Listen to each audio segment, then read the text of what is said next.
Here is the point. If you believe, if you have certain propositions that you want to assert about the ultimate reality, or what Paul Tillich calls the ultimate ground of being, you're talking nonsense. Because you can't say something specific about everything. You see, supposing you wanted to say God has a shape. But if God is all that there is, then God doesn't have any outside, so he can't have a shape. You have to have an outside and space outside it to have a shape. So that's why the Hebrews, too, are against people making images of God. But nonetheless, Jews and Christians persistently make images of God, not necessarily in pictures and statues, but they make images in their minds. And those are much more insidious images.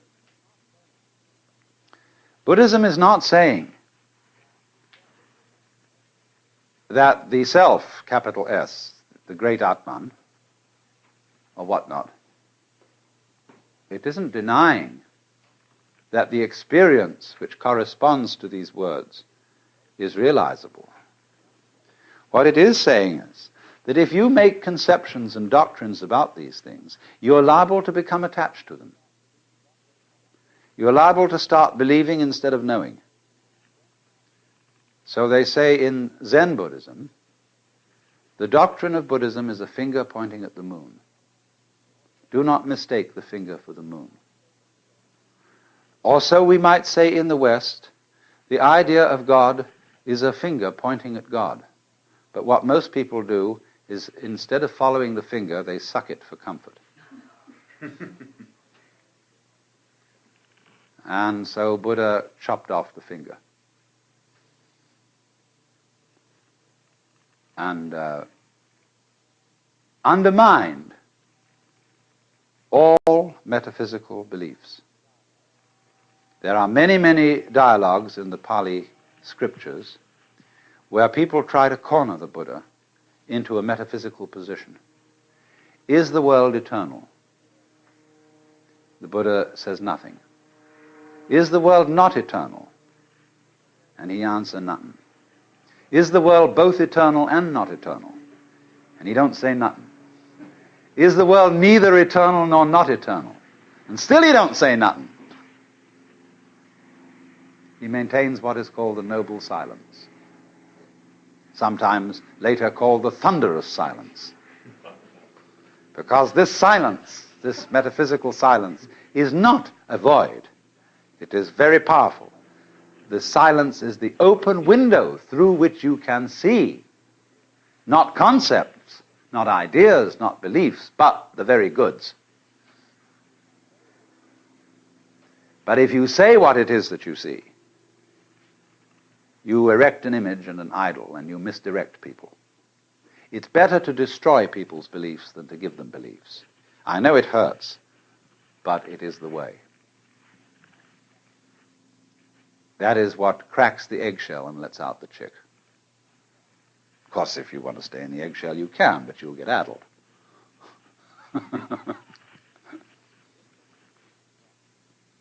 This, then, you see, is why Buddhism is in dialogue form. The truth cannot be told. It can be suggested, it can be indicated. And a method of interchange between teacher and student can be arranged whereby the teacher constantly pricks the student's bubbles. And that's what it's all about. And because that's the way it is, we find that in the course of history, Buddhism keeps changing. It develops, it grows. As people make all these explorations that the original Buddha suggested, they find out all kinds of new things. They explore the mind. They find out all the tricks of the mind. They find out ever so many things. And they begin to teach these things, talk about them. And some people in modern Asia, influenced by Protestantism, say, let's go back to the simple original teachings of the Buddha. Like people say, let's get back to the simple teachings of Jesus. Well, the simple teachings of Jesus are as lost can get. Nobody can read the New Testament with a clean mind today. Because whenever you look at the Bible, don't you hear some preacher's voice in your childhood reading those words? Hasn't your culture taught you to interpret these words in certain ways? You can't get back. And nobody can get back to Buddha. You can only go on to Buddha. So that's why in Zen they just burn the books up. I mean occasionally. Because to burn up books, you've got to have some books to burn up. But when, you can say that the teaching of the founder is the thing. This is terrible. It's like the oak suddenly saying one day, hey, we oughtn't to have all these leaves around here. We ought to be just that simple little acorn.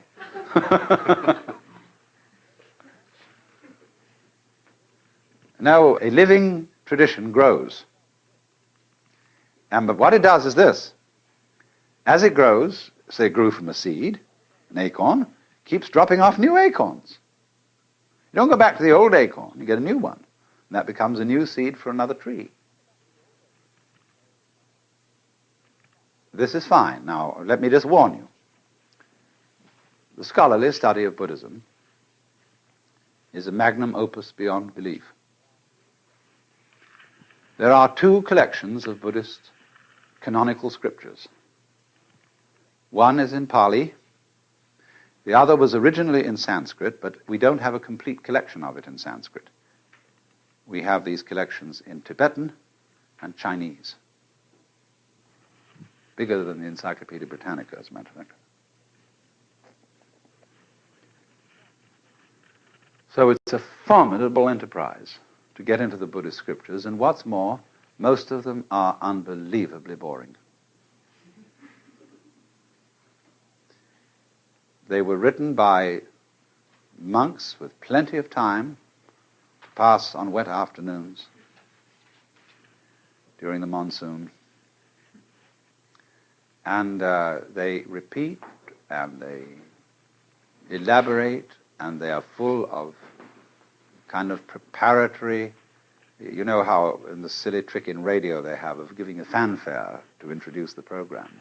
So in the same way, these scriptures have fanfares in which all sorts of Buddhas are introduced, and beings, and they're all described, and where they were assembled, and how many of them there were, and where they were sitting, and what kind of bows they made, and all this jazz. And then finally a few pearls of wisdom are dropped by the Buddha, or else they sometimes go on for pages and pages of actually very, very subtle and very profound discourse that is not dull if you have a penchant for that kind of thing. But I warn you, don't try too hard to read the Buddhist scriptures. It's all right to read the Dhammapada, which are sayings of the Buddha. It's all right to read the Diamond Sutra. It's all right even to read the Surangama Sutra or the Lankavatara. But when you get mixed up with the larger Prajnaparamita and all those things, you're in deep water. So you see, from time to time, Buddhists get tired of the scriptures. Actually, they keep them in a revolving bookcase in some monasteries. Think about so high, so wide, it revolves. And instead of reading all this stuff, you're supposed to be able to acquire as much merit as you would from reading it all by twirling the bookcase round once.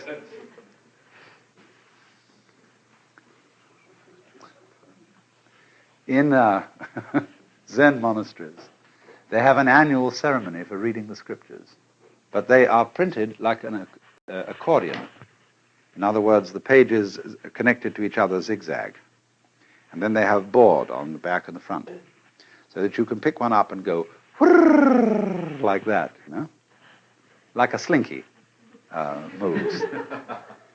And so each monk is assigned a pile of the volumes. This happens once a year.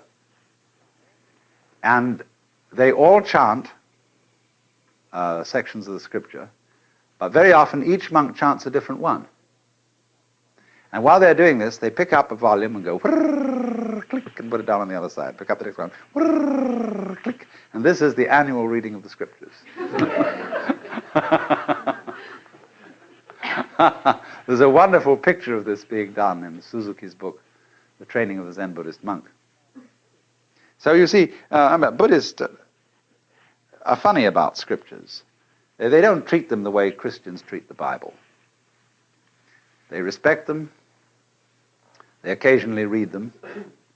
But they feel that the written word, is purely incidental. It is not the point. And indeed, it can be a very serious obstacle. Zhuangzi, a Taoist sage, once said, just as a dog is not considered a good dog just for being a good barker, a man is not considered a good man just for being a good talker. So we have to watch out for the traps of words.